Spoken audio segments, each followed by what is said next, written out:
அன்பர்களே வணக்கம். விதுரரின் ஆலோசனையின்படி கனகசிற்பியானவன் பாண்டவர்களை சந்திப்பதற்காக வாரணாவத நகரத்திற்கு புறப்படுவதற்காக தன் இல்லத்தில் இருந்து வெளியே வந்தான். அப்படி வரவும் தன் இல்ல வாசலில் துரியோதனன் வருவதை கண்டான். கண்டவன், மண்டலேஸ்வரா, வணங்குகிறேன். தாங்கள் இவ்வளவு தூரம் வந்ததன் காரணம் என்ன என்று வியப்புற்று கேட்டான். அதே சமயத்தில் அவனுடைய மனதிலே துரியோதனனை பற்றிய எண்ணமும் ஓடிற்று. இந்த மண்டலேஸ்வரனாக காணப்படுகின்ற துரியோதனன் எவ்வளவு துராலோசனை உடையவன்! எதற்காக இப்பொழுது தன்னை அழைக்கப் போகிறான்? அழைத்துச் சென்று என்ன செய்யப் போகிறான் என்று பல்வேறு சிந்தனைகள் அவனுக்குள்ளாக வந்தது. என்றாலும் அதையெல்லாம் வெளியில் காட்டிக்கொள்ளாமல் துரியோதனனை வரவேற்றான். ஆனால் துரியோதனனோ கனக சிற்பியை பார்த்து, சிற்பியே, இப்பொழுது நாம் நம்முடைய அரண்மனைக்கு செல்வோம், வா என்று அழைத்தான். அப்படியே ஆகட்டும் மண்டலேஸ்வரா என்று கூறியவன் துரியோதனனோடு வந்தான். துரியோதனன் வருகைக்காக சகுனியும் கர்ணனும் துச்சாதனனும் அவனுடைய அறையில் காத்திருந்தார்கள். அந்த நேரத்தில் வாரணாவதத்திலிருந்து புரோச்சனனும் அங்கு வந்து சேர்ந்தான். அங்கு வந்து சேர்ந்தவுடன் அங்கு இருந்தவர்கள் அனைவரும், புரோச்சனா, பாண்டவர்கள் அந்த மாளிகையில் எப்படி இருக்கிறார்கள் என்று கேட்டார்கள். அதற்கு புரோச்சனன் அவர்கள் அனைவரையும் பார்த்து வணங்கியவனாக, அங்கே பாண்டவர்கள் நன்கு இருக்கிறார்கள், மிகவும் மகிழ்ச்சியோடு இருக்கிறார்கள், எத்தகைய பிரச்சனையும் இல்லை என்று கூறினான். துரியோதனனும் சிற்பியும் வந்தவுடன் அனைவரும் மகிழ்ந்தார்கள். எழுந்து நின்று சகுனி மாமா துரியோதனனை பார்த்து, துரியோதனா, உனக்காகத்தான் நாங்கள் காத்திருக்கிறோம், சிற்பியை அழைத்து வந்தாய், நல்லது என்று கூறினார். துரியோதனன் அவர்கள் அனைவரையும் பார்த்து, நாம் இப்பொழுது கூடியிருப்பது எதற்கு தெரியுமா என்று கேட்டான். புரோச்சனன், மண்டலேஸ்வரா, தாங்கள் கேட்பதற்கு என்ன இருக்கிறது? அரக்கு மாளிகையில் ஐவரும் குந்தி தேவியோடு மகிழ்ந்து இருக்கிறார்கள். நாம் இனி அக்னி மூட்டுவதற்கு தாமதம் செய்யாமல் செய்ய வேண்டும், அதை பற்றி பேசுவதற்காகத்தான் வந்திருக்கிறோம் என்று கூறினான். அப்பொழுது சகுனி மாமா பார்த்து எல்லோரையும் நோட்டம் விட்டார். கடைசியாக ஒரு செய்தியை உரைத்தார். கிருஷ்ணபட்ச சதுர்த்தசி ராத்திரி 15 நாழிகைக்கு சரியாய் தீயிட்டு கொளுத்திவிட வேண்டும் என்று கூறினார். இதை கேட்ட துரியோதனன் மகிழ்ந்தான். அதற்கு அங்கு இருப்பவர்கள் அனைவரையும் பார்த்து, உங்கள் அனைவருக்கும் சம்மதம்தானா? சிற்பியே, உனக்கு நன்றாக தெரியும், எந்த இடத்தில் தீ வைத்தால் விரைந்து பற்றி எரியும், அங்கிருந்து தப்பிச் செல்லாமல் இருப்பதற்குரிய முறையில் அமைத்திருக்கிறாயா என்று கேட்டான். கனக சிற்பியும், ஆம் அரசே, அப்படித்தான் நாம் திட்டமிட்டோம், அதன்படியே அமைத்திருக்கிறேன் என்று கூறினான். நல்லது நல்லது என்று துரியோதனன் சிற்பியின் பேச்சை கேட்டு சொன்னவன் புரோச்சனனை பார்த்தான். ஏ புரோச்சனா, இங்கு நடந்த செய்தியை நீ அறிவாய். மாமா கூறிய நாள் வரும் வரை நீ காத்திருக்க வேண்டும்.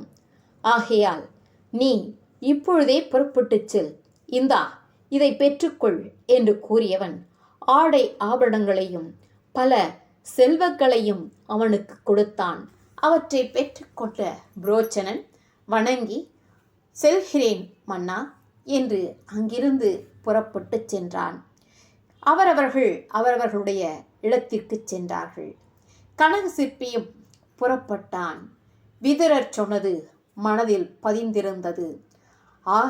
இவ்வளவு மோசமானவனாக துரியோதனன் காணப்படுகிறானே என்று எண்ணியவன், பாண்டவர்கள் இடத்திலே மிகுந்த அன்போடு இருந்தவன் பாண்டவர்கள் ஒரு நாளும் அழியக்கூடாது. நாம் விரைந்து சென்று வாரணாவதத்தில் அவர்களை சந்திக்க வேண்டும் என்று எண்ணியவனாக மாறு வேடத்திலே அங்கே சென்றான். எப்படி போனான் தெரியுமா கனகச்சிற்பி?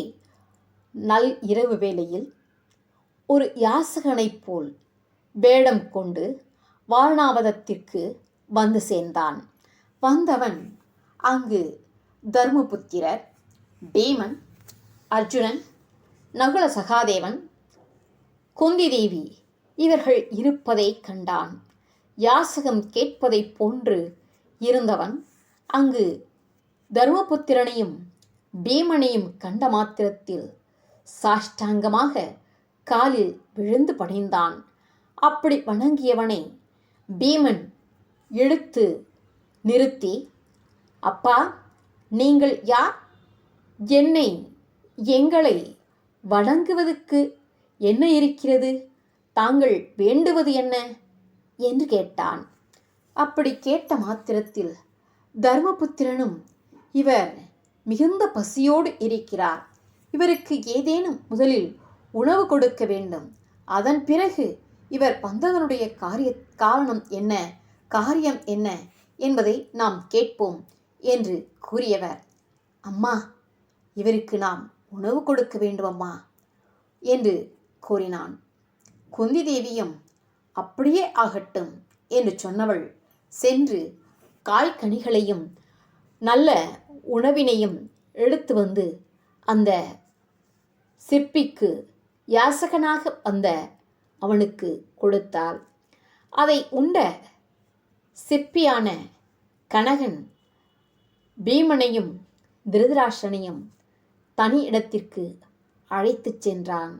அழைத்துச் சென்றவன் அவர்களை பார்த்து, நான் இந்த மாளிகையை கட்டிய சிற்பி, உங்களுக்கு ஒரு விண்ணப்பம் செய்து கொள்ள வந்திருக்கின்றேன். விதர மகாராஜா என்னை அனுப்பியிருக்கிறார். இந்த மாளிகை அரக்கு, பஞ்சு, அழிஞ்சல் மரம், எண்ணெய், மெழுகு முதலியவற்றால் செய்யப்பட்டது. இது உங்களை கொல்லும்படி துரியோதனன் செய்த கபடம். இந்த மாளிகையில் நீங்கள் தூங்கும்போது அக்னி முலையில் வைத்திருக்கும் சரவத்தியில் நெருப்பு இட கிருஷ்ணபட்சம் சதுர்த்தசி இரவில் 15 நாழிகைக்கு நல்ல வேலை பார்த்திருக்கின்றான். நான் உங்கள் மீது அன்புள்ளவன். நீங்கள் யாதொரு தீங்கும் இல்லாமல் தப்பித்து கொள்ள வேண்டும் என்பதற்காக ஒரு தந்திரத்தை செய்திருக்கின்றேன். துரியோதனன் கட்டளைக்கு அழிவு வராமல் இருக்கவும் ஒரு தந்திரம் செய்து வைத்திருக்கின்றேன். அதனை தாங்கள் மனதில் வைத்து சதுர்த்தசி அன்று மாளிகை 4 புறமும் தீ மூட்டி பற்றும் முன்பாக நீங்கள் தப்பித்து கொள்ள வேண்டும் என்று கூறினான். பீமராஜன் திடுக்கிட்டான். யாசகனே, நீ யார்? இந்த செய்தி உனக்கு எப்படி தெரிந்தது? சொல் என்று மிகுந்த கோபமாக கேட்டான். அதே சமயத்தில் பீமனுக்கு தனது அண்ணன் தர்மபுத்திரன் ஏற்கனவே உரைத்திருந்த செய்தி மனதில் பதிந்திருந்தது. ஆகையால் மீண்டுமாக பீமராஜன் கனக சிற்பியை பார்த்து, அப்பனே, தாங்கள் வந்து கூறினீர்கள், இதிலிருந்து தப்பித்துக் கொள்வதற்கு தந்திரம் வைத்திருக்கிறேன் என்று கூறினீர்களே, அதை சொல்லுங்கள் என்று வேண்டி நின்றான். தர்மபுத்திரன், பீமா, எதற்காக பதட்டமடைகிறாய்? நமக்குத்தான் ஏற்கனவே செய்தி தெரியும் தானே. நாம் அமைதியாக இப்பொழுது என்று தீ வைக்கப் போகிறான் என்கின்ற செய்தியும் இந்த யாசகனாக வந்திருக்கின்ற நம்மீது அன்பு கொண்டிருக்கின்ற கனக சிற்பியானவர் தெரிவித்து விட்டான். ஆகையினால் அவர் கூறுவதை தொடர்ந்து நாம் கேட்போம், அமைதியாக இரு என்று பீமராஜனை பார்த்து அமைதிப்படுத்தினான். அமைதிப்படுத்தியவன் சிற்பியை நோக்கி பார்த்து, அப்பா சிற்பியே, நீ எங்களுக்கு பாண்டு மகாராஜா மட்டும் தந்தை அல்ல, நீ அவர் இல்லாத இடத்தில் இப்பொழுது தந்தையாக திகழ்கிறாய். உம்மை நான் வணங்குகின்றோம் என்று கூறியவன், தொடர்ந்து சொல்லு என்று வேண்டினான். அப்படி வேண்டியவுடன் கனக சிற்பியானவன் உரைக்கின்றான். ஐயா பீமராஜனே, உமது பள்ளி அறைக்கு அருகில் 5 கால் மண்டபம் கட்டியிருக்கிறேன். அதன் நடுக்கால் அந்தரமாய் இருக்கும். அந்த அந்தர காலை மந்தர மலை போன்று உன்னுடைய புயத்தால் தள்ளிவிட்டு அந்த கம்பம் இருந்த பாறையை புரட்டினால் அதில் சுரங்க வழி தெரியும். அந்த வழியில் இறங்கி போய் இடும்பவனம் போகலாம். ஆகையால் இதை சொல்வதற்காகத்தான் நான் வந்திருக்கின்றேன். சதுர்த்தசி அன்று நள் இரவில் கிருஷ்ணபட்சம் 15 நாழிகைக்கு பின் இந்த இடத்திலிருந்து நீங்களே தீயை வைத்துவிட்டு தப்பித்துக் கொள்ளுங்கள் என்று சொல்வதற்காகத்தான் வந்தேன். என்னை இந்த இடத்திலிருந்து செல்வதற்கு அனுமதி தாருங்கள் என்று வேண்டினான் கனக சிற்பியானவன். தர்மபுத்திரன் கனக சிற்பியை ஆறத் தழுவினான். தந்தை நிலையில் என்னை தாங்கள் இருந்து காப்பாற்றுகிறீர்கள். என்னை மட்டுமல்ல, எங்கள் 5வரையும் எங்கள் தாய் குந்தியையும் சேர்த்து தாங்கள் பிழைக்கும்படிக்கு உபாயம் சொன்னீர்கள். மிகுந்த மகிழ்ச்சி என்று ஆறத் தழுவினான். மகிழ்ந்தான். கனகனுக்கு தன்னிடத்திலே இருக்கின்ற பொருளை கொடுத்தான். நீயே உயிர் உதவி செய்திருக்கிறீர் உத்தமனே, உமக்கு நான் செய்யும் உபகாரம் என்ன இருக்கின்றது? இதோ நான் அணிந்திருக்கும் ஆடையை தருகிறேன் என்று கொடுத்தான். இதை பெற்றுக்கொள் என்று சொன்னவன் அப்படியே தான் அணிந்திருந்த நகையையும் அவனிடத்திலே கொடுத்து அனுப்பினான். அனுப்பிவிட்டு மாளிகைக்குள் பிரவேசித்தான். கனகன் உரைத்த சூழ்ச்சியை எல்லாம் இரகசியமாக பார்வையிட்டான் தனது தம்பிமார்களோடு. அப்படி பார்வையிட்டவன் யாரிடத்தும் எதையும் சொல்லிவிடாமல் மனதிற்குள்ளாக எச்சரிக்கையாக நாம் இருக்க வேண்டும் என்று 5வரிடத்திலும் தாயிடத்தும் கூறினான். சதுர்த்தசியும் வந்தது. அன்றைய தினம் புரோச்சனன் சூரியன் உதயமாவதற்கு முன்பாகவே எழுந்தான். 5வரிடத்திலும் வந்து மிகுந்த அன்புடையவன் போல் காட்டிக்கொண்டான். 5வரையும் குந்தி தேவியையும் கீழே விழுந்து வணங்கினான்.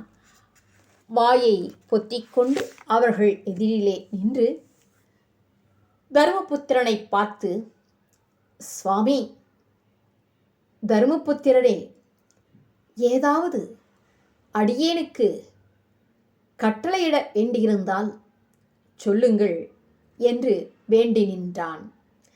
தர்மபுத்திரன் காலகதியால் சொல்ல ஆரம்பித்தார். புரோச்சனா, நாங்கள் இந்த நகரத்திற்கு வந்தது முதல் நாட்டை பார்த்தோம், காட்டை பார்க்கவில்லை. ஆதலால் காட்டிற்கு சென்று நாங்கள் வேட்டையாட விரும்புகின்றோம். காட்டிற்கு அழைத்துச் செல்கிறாயா என்று கேட்டார். புரோச்சனன், சுவாமி, தர்மபுத்திரரே, அப்படியே ஆகட்டும் என்று சொன்னவன் வேட்டைக்கு செல்வதற்குரிய என்னென்ன செயல்களெல்லாம் செய்ய வேண்டுமோ அதையெல்லாம் செய்தான். 5 பேரும் காட்டிற்கு சென்றார்கள். பெரிய மிருகங்களெல்லாம் பார்த்து நன்கு வேட்டையாடினார்கள். நகரத்திற்கு வந்து அரக்கு மாளிகை அடைந்தார்கள். 5வரும் ஸ்நானம் செய்தார்கள். தாயிடத்தில் சென்று நாம் ஒன்றாக சேர்ந்து இன்றைக்கு உணவு உண்போம் என்று கூறினார்கள்.